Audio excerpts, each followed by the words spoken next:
हरि ओम सर्वेषां कृते सुस्वागतम्।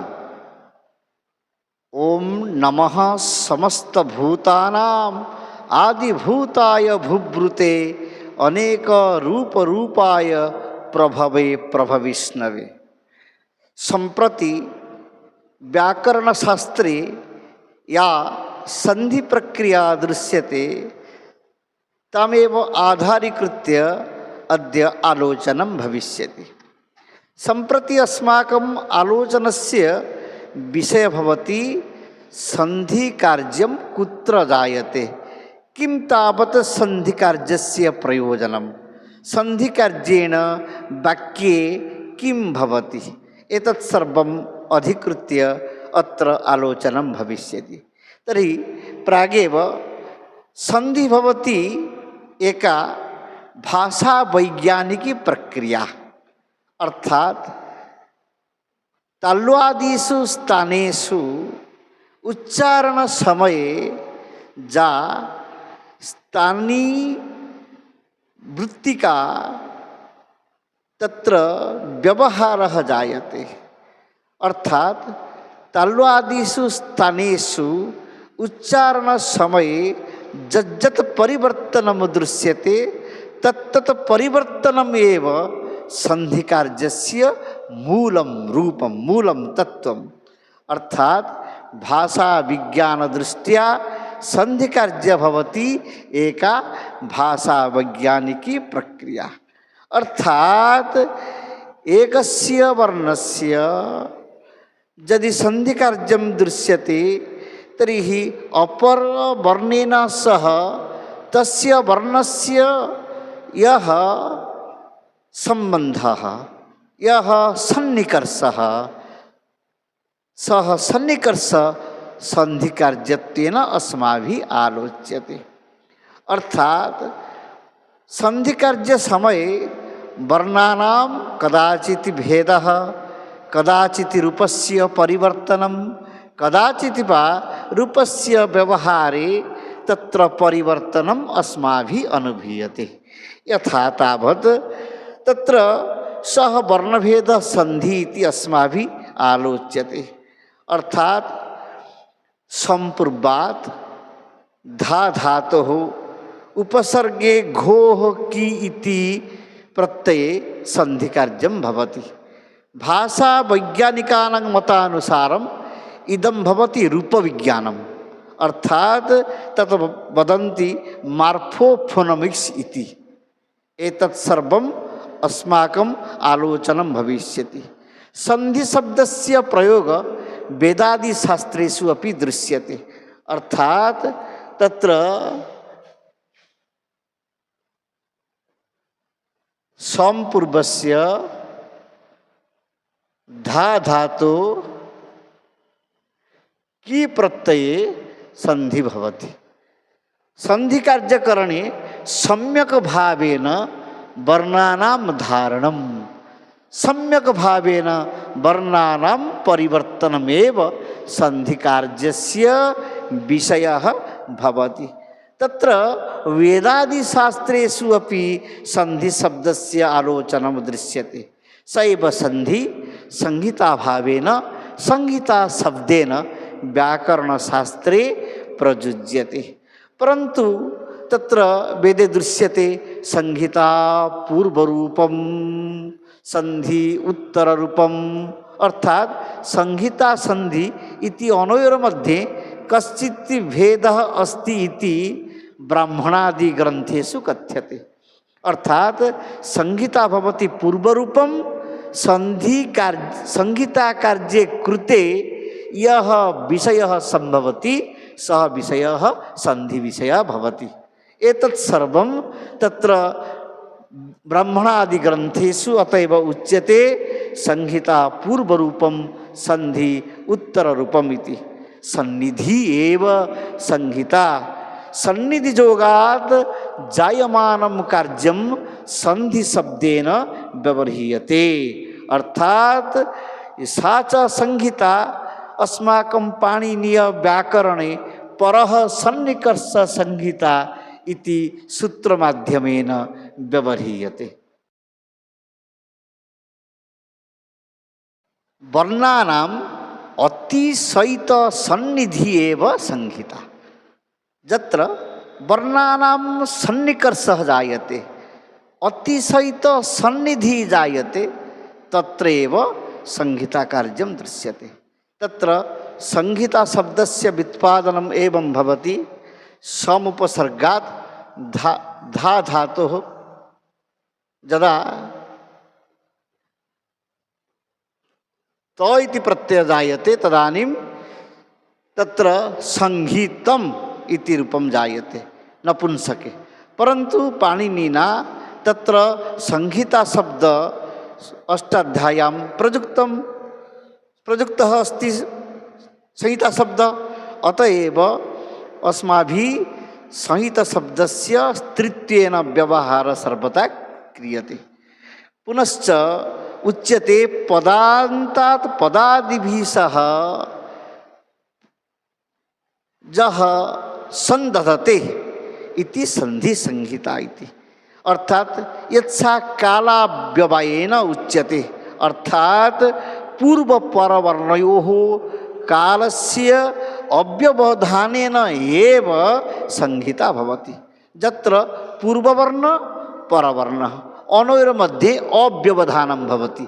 व्यवधानस्य तत्र स्थानं वा व्यवधानं यत्र न विद्यते तत्र एव संहिता कार्यं विधीयते। अर्थात एकस्य वर्णस्य उच्चारणं तदनन्तरं अपरस्य वर्णस्य च उच्चारणं जायते। तत्र उच्चारणमाध्यमेन यत्र तत्र शीघ्रत्वं दृश्यते तत्र एव तीव्रत्वं दृश्यते तत्र एव संहिता कार्यं। तत्र वैयाकरणानां मतानुसारं पूर्वपरवर्णयोः यत्र अर्धमात्रिकस्य कालस्य अर्धमात्रिकस्य कालात् न्यूनाधिककालस्य अव्यवधानं तत्र एव संहिता कार्यं दृश्यते। अर्थात तत्र सन्निकर्ष शब्देन उच्यते अर्धमात्राधिकालस्य अव्यवधानेन पौर्वरूपमेव संधि संहिता वा। पूर्ववर्णस्य स्थानादि व्यापारात् आविर्भूते पूर्ववर्णे परवर्णस्य स्थानादि व्यापारात् अनन्तरं परवर्णस्य आविर्भाव इति वर्णयोः मध्ये अर्धमात्रा व्यवधानं नियत एव। अतः अर्धमात्रा काल अव्यवधान राहित्येन पौर्व्यापौर्वं संहिता इति कथ्यते। यथा ई वर्णः विद्यते उ वर्णः विद्यते। यदि ई वर्णस्य उ वर्णेन सह तत्र अर्धमात्रिकस्य कालस्य अव्यवधानं भविष्यति तदानीं यु इति भविष्यति। यथा इकारात् अकारास् यदि इकारात् परम् अकारस्य अर्धमात्रिकस्य कालस्य अव्यवधानं यथा नदी अम्बु इति श्रूयते। यदि तत्र अर्धमात्रिककालस्य अव्यवधानं तर्हि नदी अम्बु नद्यमु नद्यमु नद्यम्बु नद्यम्बु इति प्रकारेण इकारस्य स्थाने यकारस्य स्वतः एव उच्चारणं जायते। अतएव संधिकार्यम् एका स्वाभाविकी प्रक्रिया। उच्चारण समये तस्याः प्रक्रियायाः यदा कदापि अर्धमात्रिकस्य कालस्य अव्यवधानं भविष्यति तत्र एव संधि स्वयमेव संभविष्यति। अस्माभिः नदी अत्र नदी इत्यत्र अन्तिमवर्णः इकारः तदनन्तरम् अवर्णः अस्ति। तर्हि इकारेण सह अवर्णस्य यदा कालाव्यवधानम् अर्धमात्राकालस्य अव्यवधानं तदानीम् इकारस्य गतित्वेन यकारः एव भविष्यति। अतएव नद्यत्र इत्यत्र रूपं भविष्यति। अतएव भाषावैज्ञानिकानां मते वर्णानां वर्णयोर्मध्ये उच्चारण सामग्री द्वारा यदा कालस्य मात्रायाः अव्यवधानं ततः एव संधिकार्यस्य सर्वात् सर्वत्रैव भविष्यति इति उच्यते। तत्र केचित् कथयन्ति संधिकार्यं द्रुतावृत्तिषु भविष्यति, अर्थात तत्र वृत्तिभेदं विद्यते।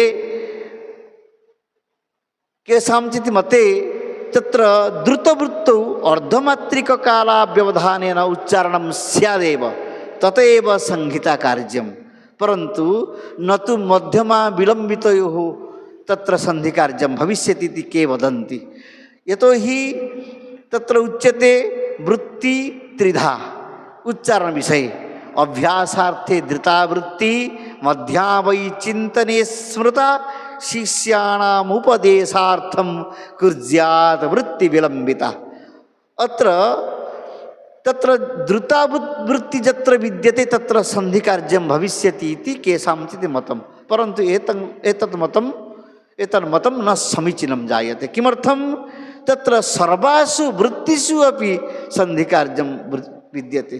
द्रुतावृत्तिषु यदि अर्धमात्रिकस्य कालस्य अव्यवधानं तत्र संधि, मध्यमावृत्तिषु अपि यदि अर्धमात्रिकस्य कालस्य अव्यवधानं तत्रापि संधिकार्यं, विलम्बितवृत्तिषु अपि यदि अर्धमात्रिकस्य कालस्य अव्यवधानं तत्रापि संधिकार्यं। किमर्थमिति चेत् संधिकार्यं यदा जायते तदा पदेषु एव जायते।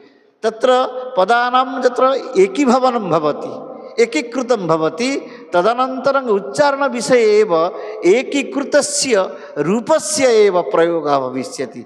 अतएव संधिकार्यं सर्वथा सर्वासु वृत्तिषु एव भविष्यति इति सर्वेषां वैयाकरणानां मतं विद्यते। तर्हि किमुच्यते? संधिकरण विषये अस्माभिः दृश्यते पूर्वपरवर्णयोः।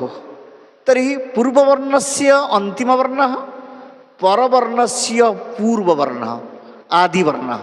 तत्र किं जायते? तत्र सन्निकर्षः, निकर्ष नाम सम्बन्धः, सम्यक् निकर्षः, सन्निकर्षः, अर्थात् समुदायेन वर्णानां रूपस्य यदा अन्तर्निहितवर्णेन सह साक्षात् सम्मिलनं तत्रापि संधि भवति। अतएव उच्यते संधानं सहिता। एवमपि तत्र पदस्य श्रेष्ठात् स्वीकारे अपि अतिशयेन सन्निधि, अर्थात यदि संधिकार्यं न भविष्यति तर्हि वृत्तिविरोध एव भविष्यति। तर्हि अस्माकम् आलोचनं संधि इत्यस्य प्रयोजन विषये अस्माभिः उक्तं। तर्हि संधि शब्द संधि इत्यस्य के भेदाः सन्ति, संधि इत्यत्र संधि कार्यात् पूर्वं किं किं ज्ञातव्यः विषयः विद्यते, तेषां विषये अस्माकम् आलोचनं भविष्यति। शुभमस्तु।